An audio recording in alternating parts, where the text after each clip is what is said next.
یہ حضرت عبداللہ ابن مسعود سے ہے رضی اللہ تعالی عنہ، یہ بھی مسلم شریف کی روایت ہے۔ حضور فرماتے ہیں ما بعث اللہ من نبی فی امتہ قبلی الا کان لہ حواریون واصحاب۔ اللہ نے مجھ سے پہلے کسی بھی امت میں کسی نبی کو نہیں بھیجا مگر اس کے کچھ نہ کچھ حواری، کچھ نہ کچھ اصحاب تو ہوتے تھے نا، 2 ہوں، 4 ہوں، 10 ہوں، 12 ہوں۔ حضرت عیسیٰ کے حواری 12 تھے، ایمان لانے والے کل کہتے ہیں 72 تھے۔ بہرحال کچھ نہ کچھ ساتھی، حواریون و اصحاب یاخذون بسنتہ ویقتدون بامرہ۔ وہ کیا کرتے تھے؟ وہ حواری اور صحابہ اپنے نبی کی سنت کو مضبوطی سے پکڑ لیتے تھے اور انہی کے احکام کی پیروی کرتے تھے۔ یقتدون بامرہ، اقتداء کرتے تھے، پیروی کرتے تھے۔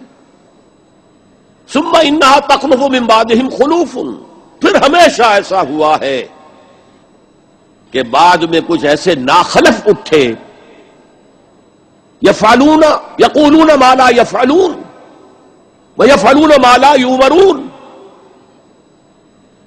کہ وہ کہتے وہ تھے جو کرتے نہیں تھے اور کرتے وہ تھے جس کا حکم ہی نہیں ہوا۔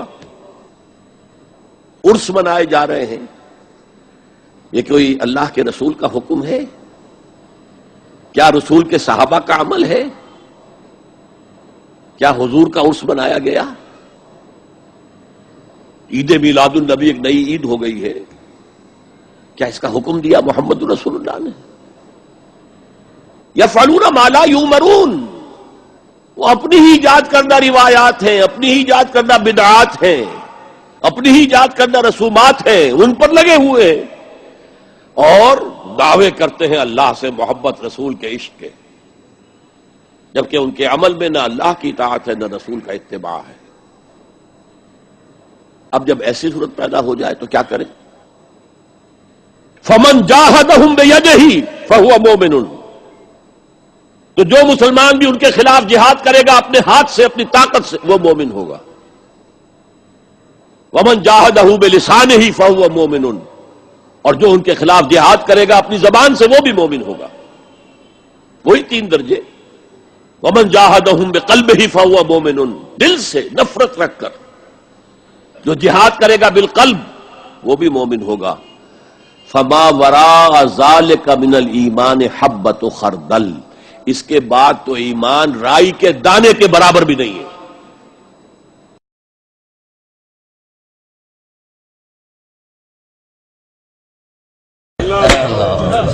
میں مصطفیٰ کو عطا کرتا ہوں، مصطفیٰ جسے چاہے تقسیم کرتے ہیں، صلی اللہ علیہ وآلہ وسلم۔ تو آقا علیہ السلام نے یہ خطاب فرمایا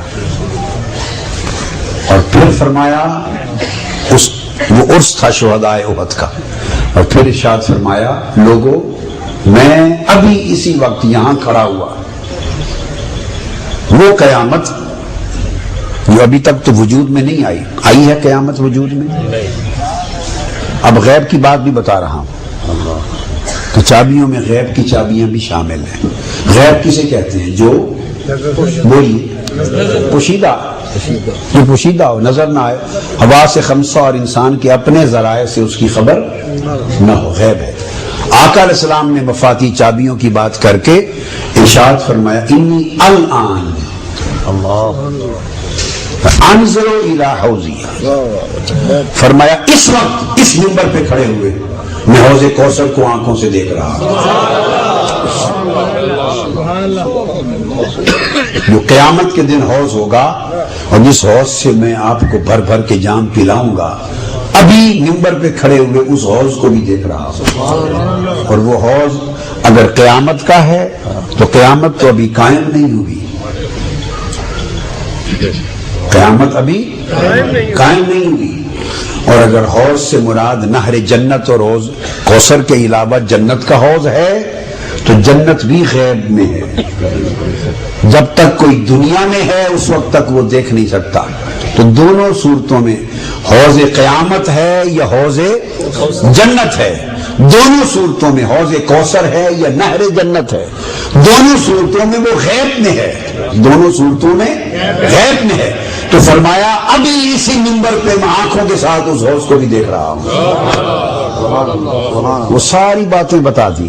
نعرہ تکبیر، نعرہ رسالت، و شان مصطفیٰ۔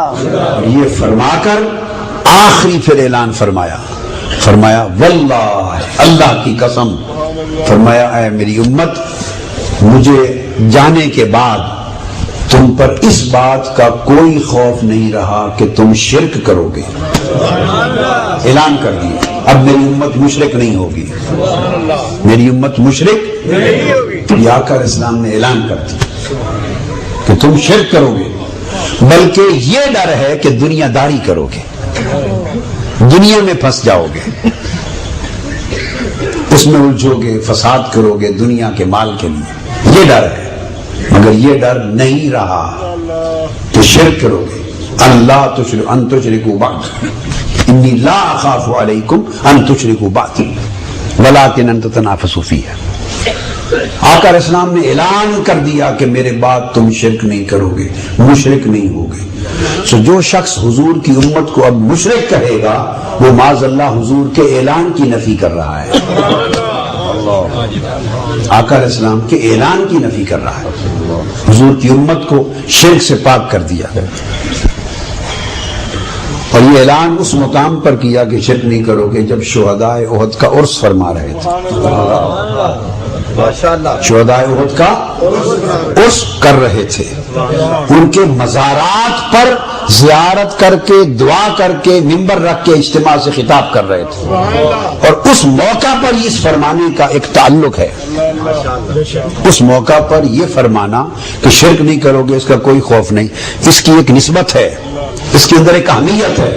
بتانا مقصود یہ تھا کہ اس منظر کی طرف اشارہ کر کے کہ قیامت تک میری امت میں لوگ جو اولیاء کے مزارات پر زیارت کے لیے آئیں گے، اجتماع کریں گے، عرس کریں گے، خبردار انہیں کوئی مشرک نہ کہے۔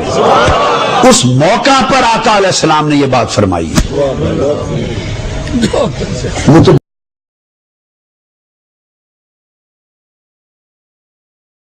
تمہیں آمد مصطفیٰ کی نعمت کی قدر ہوتی، ہائے ہائے یہ زمانہ مادیت زدہ ہو گیا، اس زمانے نے لوگوں کے سینوں سے عشق کے چراغ بجھا ڈالے، مصطفیٰ کی محبت و ادب کی نسبت کی ڈوریاں کاٹ ڈالی۔ یہ پاکستان جس جیسے کروڑ پاکستان مصطفیٰ کے نالے پاک کی قرض پر قربان ہو، جس دن پاکستان بنا اور جمع، جس دن پاکستان بنا اس دن کو حکومت اور پاکستانی لوگ اپنے ایمان اور ضمیر سے فیصلہ کرو۔ جس دن ملک ملا سارا پاکستان بکا نور دکھائی دے رہا تھا، ارے پاکستان بننے کے دن پورے پاکستان کو سجانے والوں، آج تمہاری غیرت ایمان کو کیا ہو گیا ہے؟ جس کی خاطر پاکستان کو کیا زمین و آسمان سب کچھ بنے، آج وہ آیا ہے، آج بکا نور سب کچھ کیوں نہیں بنایا گیا؟ کیوں نہیں بنایا گیا؟ اور افسوس ابھی کل جمعہ کے دن بھی مجھے ایک خط ملا، پرسوں انگریزی اخبار میں بھی ایک کراچی کے مفتی صاحب ہیں، جج بھی ہیں، عالم بھی ہیں، فاضل بھی ہیں، ان کا انگریزی مضمون پڑھا، 12 ربیع الاول کے دن فتوے جاری ہونا شروع ہوتے، مضمون لکھے جاتے، پورا سال چپ رہتے ہیں وہ فتوے، وہ سوئے رہتے، میلاد مصطفیٰ کا دن آتا ہے ان کی بدعتی جاگ پڑتی، ان کے مردہ فتوے جاگ پڑتے اور کہتے ہیں چراغاں جائز نہیں، جلوس جائز نہیں، جشن جائز نہیں، کسی کی ولادت جائز نہیں، کسی کی برسی جائز نہیں۔ یہ سب کچھ لکھا گیا مضمون میں، دا نیوز میں چھپا، رسالے ایک چھپے، کل چھپے ہوئے پیپر آئے۔ ارے ناداں، ابھی کل 14 اگست گزرا ہے، یہ فتوے اس دن بھی لگائے ہوتے، یہ چراغاں 14 اگست کا بھی ناجائز بنایا ہوتا،